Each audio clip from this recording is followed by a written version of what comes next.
Admiral Jake Harrison stood on the bridge of the EFS Defiance and watched the stars through the main window. 15 years had passed since the aliens came to Earth. 15 years since everything changed forever. The Galactic Imperial Council had arrived with ships bigger than cities and weapons that could destroy planets. They told Earth to surrender or die, but Earth did not surrender. The leaders asked for time. They said humans needed 20 years to prepare their people for joining the Galactic Empire. The aliens laughed at this request. 20 years was nothing to them. They had conquered thousands of worlds over millions of years.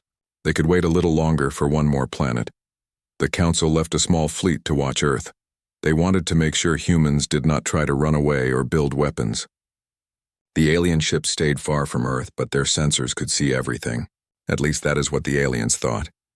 They did not understand humans very well. Harrison remembered the day the aliens arrived. He was just a captain then, commanding a submarine in the Pacific Ocean. The alien ships appeared in Earth's sky like dark clouds that blocked out the sun. Their leader spoke to every human on the planet at the same time. The message was simple: submit to the Council or watch your world burn. Most people were terrified. Some wanted to fight immediately. Others wanted to surrender right away. But the world leaders made a different choice. They asked for time and the aliens agreed. Then the real work began. Every country on Earth started working together for the first time in human history. They had one goal: build a fleet that could fight the aliens and win. Dr. Lisa Parker walked onto the bridge carrying a datapad. She was the head of the secret research division that studied alien technology. The Council had given humans some basic technology as a gift. They thought it would keep humans happy while they waited. They did not know that humans could learn from anything they touched. Lisa showed Harrison the numbers on her pad. Human scientists had not just copied the alien technology. They had made it better. Much better. The plasma weapons humans built were twice as powerful as alien ones. Human shields could stop attacks that would destroy alien ships. Human engines could travel faster than any ship in the galactic fleet. The secret was human nature itself. Humans never accepted that something could not be improved. When alien scientists built a weapon, they used the same design for thousands of years. When human scientists built a weapon, they immediately started working on a better version. Every day brought new improvements. Every month brought major advances. Around Earth, construction crews worked day and night. They built orbital defense platforms that looked like mining stations. They created shipyards hidden inside asteroids. They established factories on the dark side of the moon, where alien sensors could not see them. To the watching aliens, Earth looked peaceful and busy with normal activities. But Harrison knew the truth. Humanity was building the largest war fleet in galactic history. Ships were hidden throughout the solar system. Some waited in asteroid belts. Others floated in the cold space between planets. A few were buried deep in the ice of Jupiter's moons. When the time came, Earth would not face the aliens with a few dozen ships. They would face them with thousands. The best part was that every human ship was better than anything the aliens had ever built. Human engineers had solved problems that alien scientists thought were impossible. Human weapons could cut through the strongest alien armor. Human shields could absorb attacks from entire fleets. Human computers could think faster than any alien brain. Harrison looked at Lisa's data one more time. The numbers were incredible.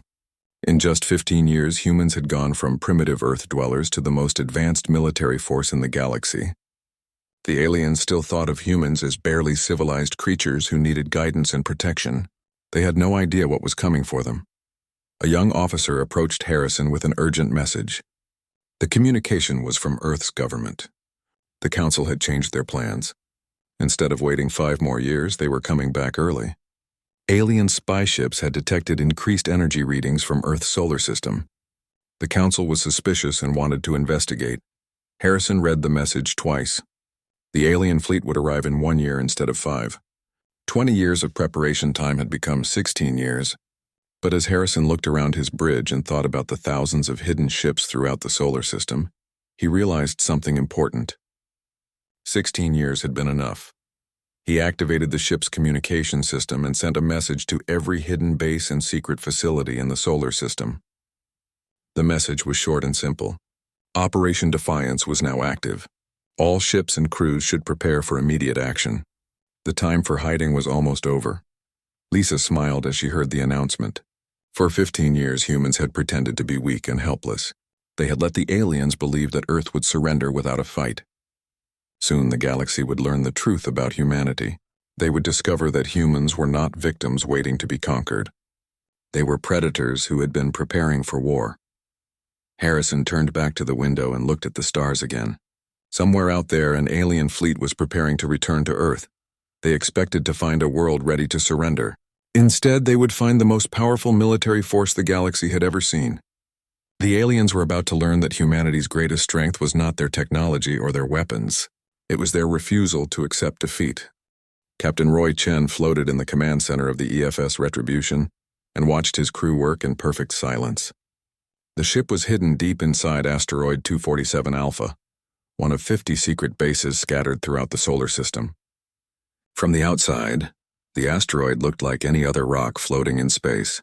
Inside, it contained one of the most powerful warships ever built.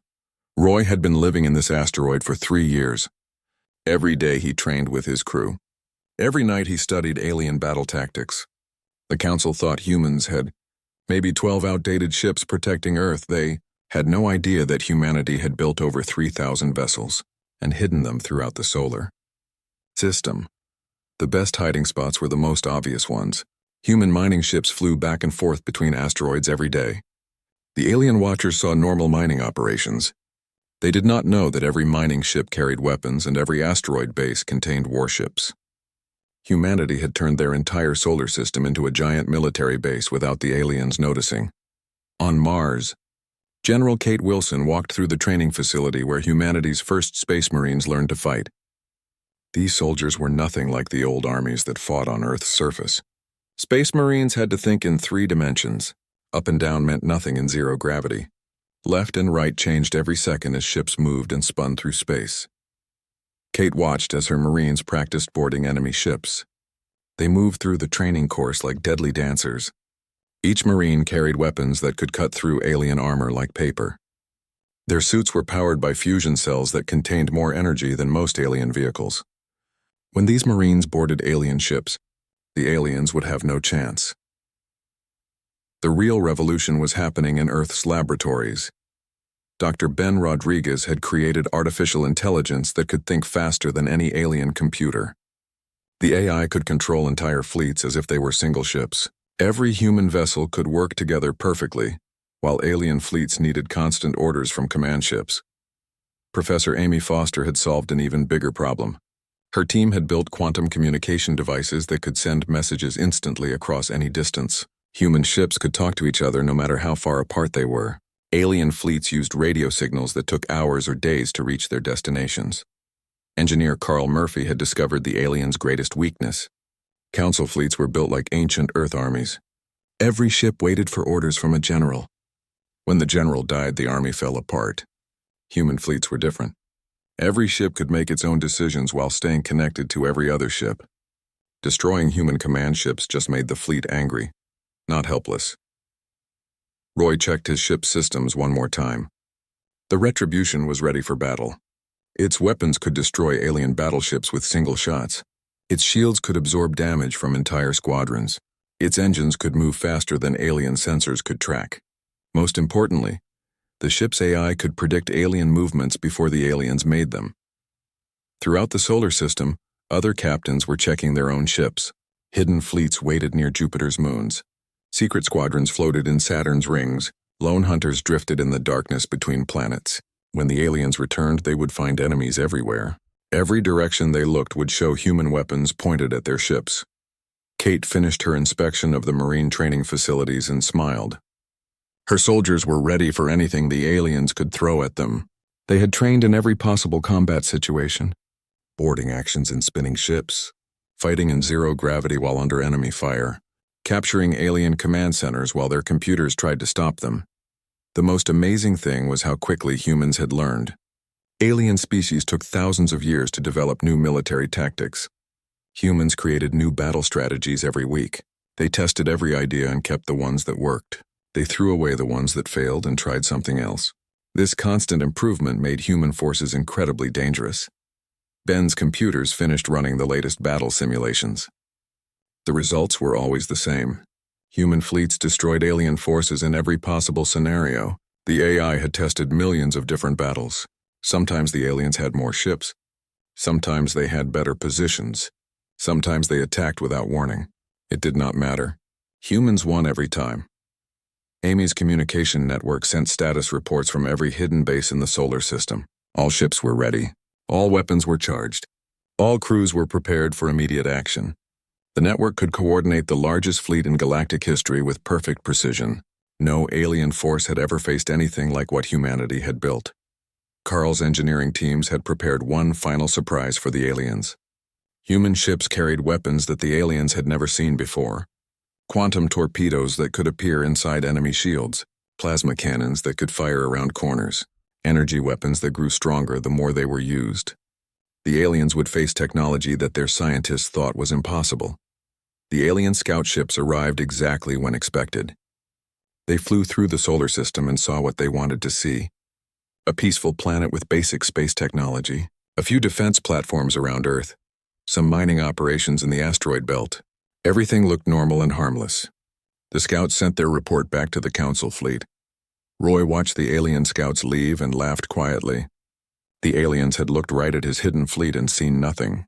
They had passed within a few kilometers of massive weapons platforms and noticed nothing unusual. Their sensors were advanced, but their thinking was old and slow. They saw what they expected to see instead of what was really there. The scout report reached the Council fleet and confirmed what the aliens already believed. Earth would offer minimal resistance. A few outdated ships would make a token effort to fight. The human government would surrender quickly to save their people from destruction. The conquest would be routine and boring. Just another primitive world joining the Galactic Empire. But as the alien fleet prepared for their return to Earth, humanity made final preparations for the largest space battle in galactic history. Hidden weapons powered up. Secret fleets moved into position. Marines checked their equipment one last time. The quiet revolution was almost over. Soon the galaxy would discover what humans could accomplish when they refused to give up. Admiral Zekthar stood on the bridge of his flagship Dominion's blade and felt satisfied with what he saw. 300 Council warships floated in perfect formation around his command vessel. This was the largest fleet he had ever commanded. It was also the most unnecessary fleet he had ever commanded. Humans would surrender the moment they saw this much firepower. Zekthar had conquered 47 worlds during his long career. Most surrendered immediately when they saw Council ships in their skies. A few tried to resist with primitive weapons and outdated tactics. None had lasted more than a few hours. Earth would be no different. The humans would see his fleet and beg for mercy. The Council fleet dropped out of faster-than-light travel at the edge of Earth's solar system. Zekthar's sensors immediately began scanning for human ships. The readings showed exactly what he expected. A few dozen vessels scattered around Earth, some orbital defense platforms. Nothing that could threaten even a single Council destroyer. Fleet Admiral Jake Harrison waited aboard the EFS Defiance in the shadow of Earth's moon. Around him, his command staff watched their screens with calm confidence. Every person on the bridge had trained for this moment for years. They knew exactly what would happen next. The aliens were about to receive the biggest surprise in galactic history. Harrison activated the quantum communication system that connected him to every human ship in the solar system. His voice reached 3,000 vessels hidden throughout the system. The message was simple and direct. Operation Defiance was now active. All ships should decloak and take assigned positions. The time for hiding was over. Zekthar watched his sensor displays in growing confusion. New contacts were appearing everywhere. Ships emerged from asteroid bases. Fleets rose from behind planets. Squadrons uncloaked from empty space. Within minutes, the alien fleet found itself surrounded by vessels that registered as impossibly advanced on Council sensors. The numbers were impossible. Council intelligence said humans had maybe 20 ships. Now alien sensors showed over 3,000 human vessels. Each ship was larger and more powerful than anything in the Council fleet. The humans had not just built a defensive force. They had created the most advanced armada in galactic history. Harrison opened a communication channel to the alien fleet. His message went out on all frequencies, so every Council ship would hear it clearly. The words were calm and polite, but the meaning was deadly serious. Earth offered the aliens one chance to leave peacefully. They had exactly 5 minutes to start their faster-than-light engines and go home. Zekthar could not believe what he was hearing. Primitive humans were threatening the mighty Council fleet. This was impossible. It was insulting. It was unthinkable. No species had ever dared to challenge Council authority. These humans needed to learn their place in the galactic order. He ordered his fleet to attack immediately. The battle began when Council ships fired their first weapons. Plasma beams and missile strikes reached out toward human vessels. Every alien crew expected to see human ships explode under the assault. Instead, they watched in shock as human shields absorbed their most powerful attacks without even flickering. The weapons that had destroyed countless worlds could not scratch human armor. Captain Roy Chen led his squadron in the first human counterattack. The Retribution and 5 other destroyers used a new tactic called skip striking. They jumped through space in tiny faster-than-light hops, appearing inside the alien formation for a few seconds, firing every weapon they had, then vanishing before the aliens could respond. Each skip strike destroyed or crippled several alien ships. Human weapons cut through Council armor like hot knives through butter. Alien vessels that had survived battles with entire fleets died under single shots from human guns. The advanced shields that protected Council flagships failed instantly when human torpedoes struck them. General Kate Wilson's Marines prepared for boarding actions as human ships disabled alien vessels instead of destroying them. When the Marines reached enemy ships, they found alien crews who had never faced soldiers like this. The Marines moved through alien corridors like unstoppable forces, capturing ship after ship with brutal efficiency. The worst part for the aliens was how unpredictable human tactics were. Council computers could not track human ship movements. Human vessels appeared where sensors said empty space existed. Human weapons fired from impossible angles. Human fleets coordinated their attacks without any detectable communication signals. Zekthar watched his mighty fleet fall apart around him. Ships that had conquered star systems were dying by the dozens. His most experienced captain sent desperate messages asking for new orders, but there were no orders that could save them. The humans had built weapons and tactics that made Council forces look like children playing with toys. The battle lasted exactly 37 minutes. When it ended, the Council's subjugation fleet had been completely destroyed or captured. Only a handful of alien ships escaped by surrendering immediately when human vessels approached them. 300 warships that had terrorized the galaxy for centuries were now either space debris or prisoners of war. Zekthar found himself trapped on his damaged flagship, surrounded by human ships that could have destroyed him in seconds. Instead of killing him, the humans offered to let him send one final message to Council High Command. The message would be his last act as a Council Admiral. His transmission reached every Council world in the galaxy. The words were simple, but they changed everything. The humans were not primitive. They were not weak. They had built the most powerful military force in galactic history. Any Council fleet that came to Earth would face the same destruction that his ships had faced. As Zekthar's message spread through Council space, Harrison looked at the wreckage floating around Earth and felt no joy in victory. This battle had been necessary, but it was not the end. It was the beginning. Council leaders would not accept this defeat quietly. They would gather every ship they had and return with overwhelming force. Humanity would be ready for them. The day the galaxy changed had begun with an alien fleet arriving to conquer Earth. It ended with the most powerful empire in galactic history, learning that they were no longer the strongest force among the stars. Humanity had announced their arrival on the galactic stage in the most dramatic way possible.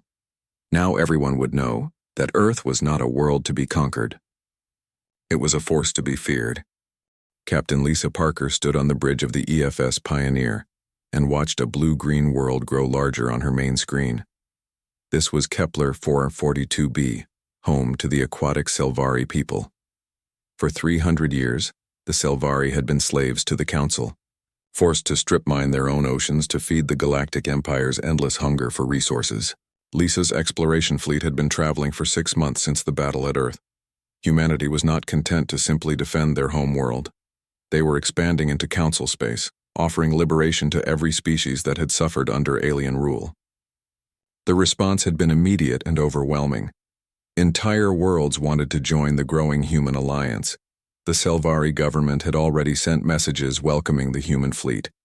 They had heard about Earth's impossible victory over the Council's subjugation fleet. News traveled fast in the galaxy when it was this shocking. A primitive world had destroyed the most powerful military force in known space. Every enslaved species wanted to know how they could join the humans. Lisa's ships entered orbit around the Selvari homeworld and immediately began medical and engineering assistance.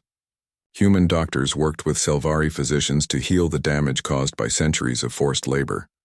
Human engineers helped design new underwater cities that would let the Selvari live in comfort while protecting their oceans from future exploitation.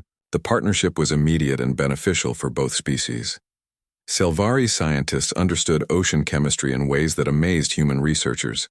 Together, they developed new technologies for underwater farming and deep-sea mining that produced more resources than the old council methods while actually improving the ocean environment instead of destroying it. Admiral Roy Chen commanded a different fleet that was approaching Wolf 1061C, home to the crystalline Jadar. These beings had suffered even worse treatment under council rule. The aliens had been harvesting Jadar children to power their bioenhancement technology. Entire generations of crystal beings had been murdered to make council soldiers stronger and faster. Roy's fleet arrived just as council harvesting ships were preparing another raid on Jadar nursery colonies. The human warships appeared between the alien vessels and their targets like avenging angels. The council ships tried to run, but human weapons reached them long before they could escape. This time there were no survivors to spread word of defeat. The Jadar could not believe that strangers had come to protect their children. For centuries they had begged the galaxy for help that never came. Now humans offered protection without asking for anything in return. The crystal beings wept tears of pure joy as human marines helped move Jadar children to safe locations far from council space. The Jadar children possessed an amazing ability that made them invaluable partners for humanity. Young crystal beings could interface directly with quantum computers, processing information at speeds that organic brains could never match.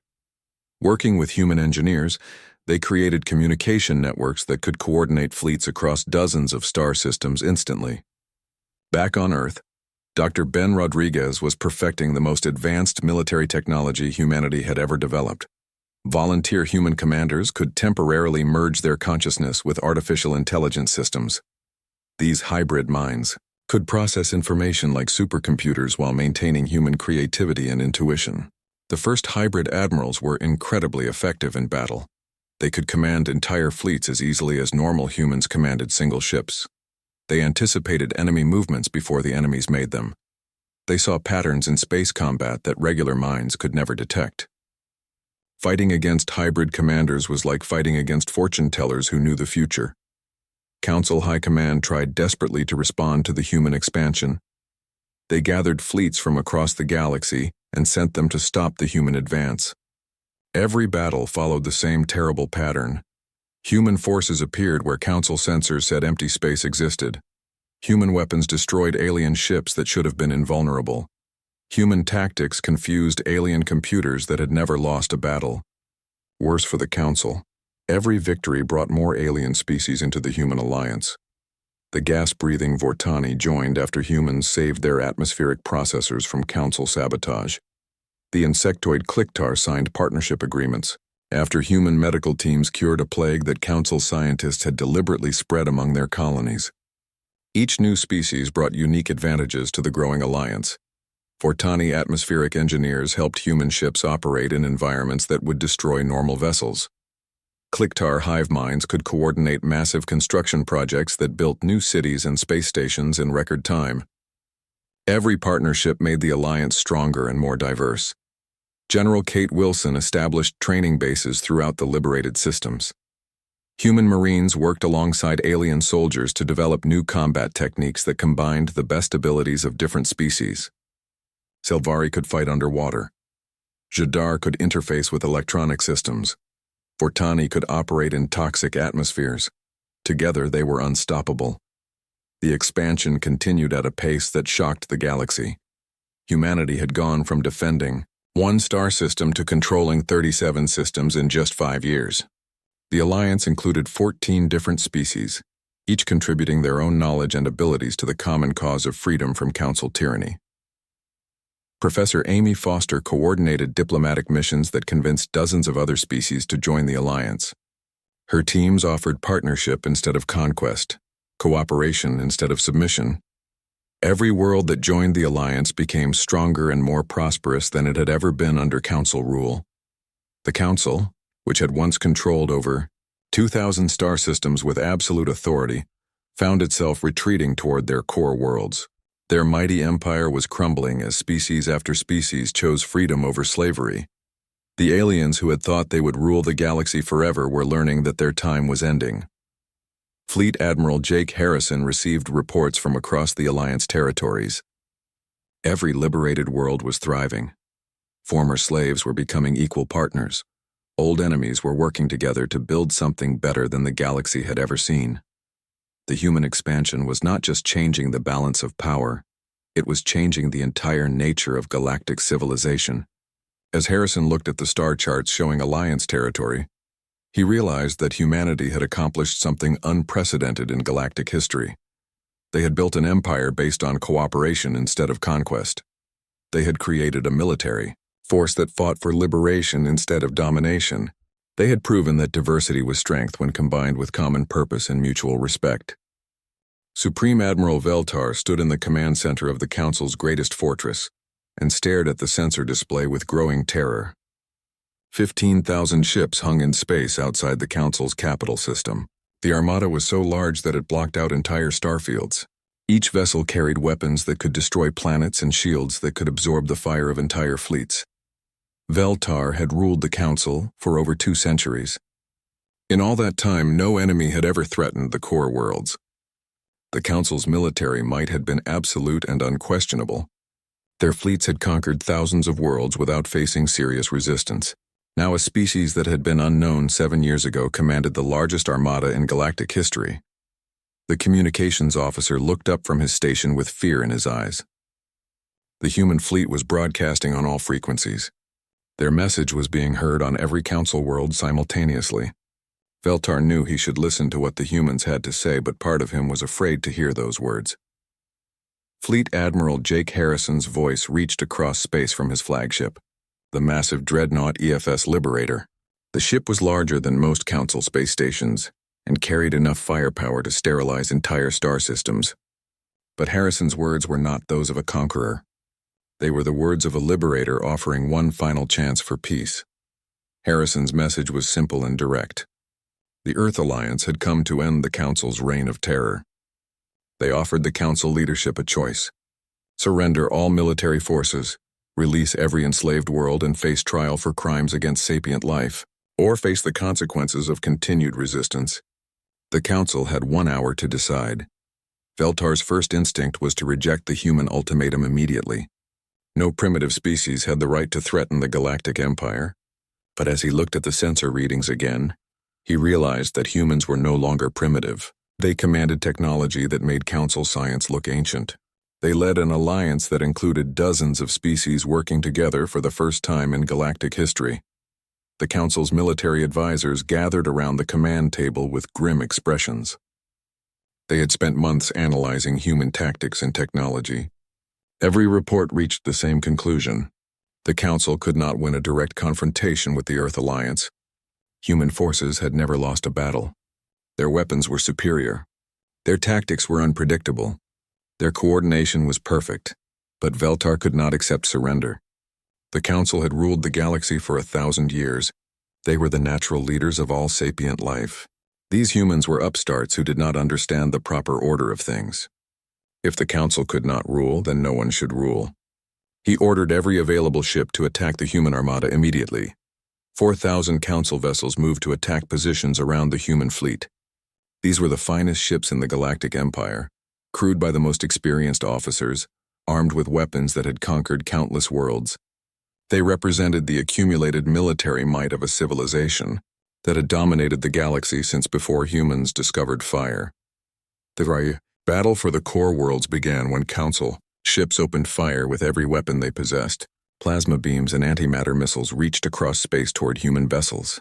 The attack was coordinated and massive, designed to overwhelm even the strongest defenses. For a few seconds, space filled with energy discharges that could be seen from neighboring star systems. Then the human fleet responded.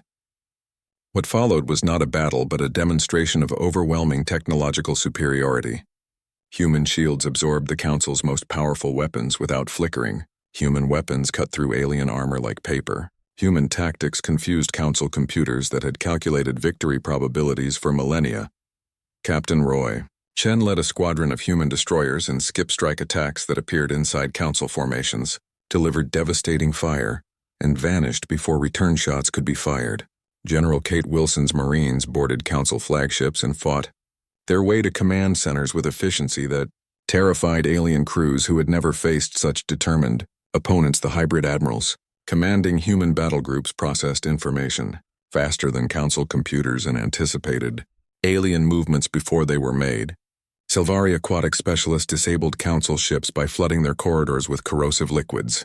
Jadar crystal beings interfaced with alien computer systems and turned Council weapons against their own fleets. In 4 hours, the greatest fleet in Council history was destroyed. Veltar watched from his command center as ship after ship disappeared from his sensors. His most experienced admirals sent desperate messages reporting total system failures and requesting permission to surrender. But surrender was no longer an option. The humans had made their choice for them. Human Marines reached the Council's command center just as Veltar was destroying the last classified files. The Supreme Admiral expected to be executed immediately. Instead, Harrison himself entered the chamber and offered something that shocked everyone present. The Council could continue to exist but not as rulers. They could join the Alliance as equals and find redemption through cooperation. 1 year later, Ambassador Amy Foster stood before the First Galactic Assembly, where every sapient species had an equal voice. The Great Hall contained representatives from over 100 worlds. Former slaves sat beside former masters. Ancient enemies worked together on projects that benefited everyone. The galaxy was free and more prosperous than ever before. Humanity had taken only 1 seat in the assembly despite commanding the most powerful military force in the galaxy. They had proven that their goal was liberation, not conquest. Every species that joined the Alliance became stronger and more prosperous. Trade flourished between worlds that had never communicated before. Science advanced as different species shared knowledge freely. Former Council species worked alongside their former victims to rebuild damaged worlds and heal old wounds. Veltar himself had joined the Alliance government, using his administrative experience to help coordinate relief efforts across the galaxy. The aliens who had once enslaved entire civilizations were now helping to free those same civilizations from poverty and ignorance. Amy watched the assembly debate new proposals for galactic improvement and smiled. When the Council had first arrived at Earth, they had asked whose armada threatened their authority. The answer had been simple. It was Earth's armada, representing humanity's refusal to accept that might makes right. But the real answer was more complex. The armada that had ended the Council's reign belonged to everyone who believed in freedom. It represented every species that wanted to live in peace and dignity. It was powered by the dreams of countless beings who had suffered under tyranny and never given up hope for something better. Humanity had built the ships and trained the crews, but the cause belonged to the entire galaxy. As the assembly session ended and representatives from dozens of worlds worked together on plans for a better future, Amy reflected on humanity's greatest achievement. They had not just won a war or conquered an empire. They had changed the entire nature of galactic civilization. They had proven that cooperation was stronger than domination, that diversity was more powerful than uniformity, and that freedom was worth any sacrifice necessary to achieve and protect it.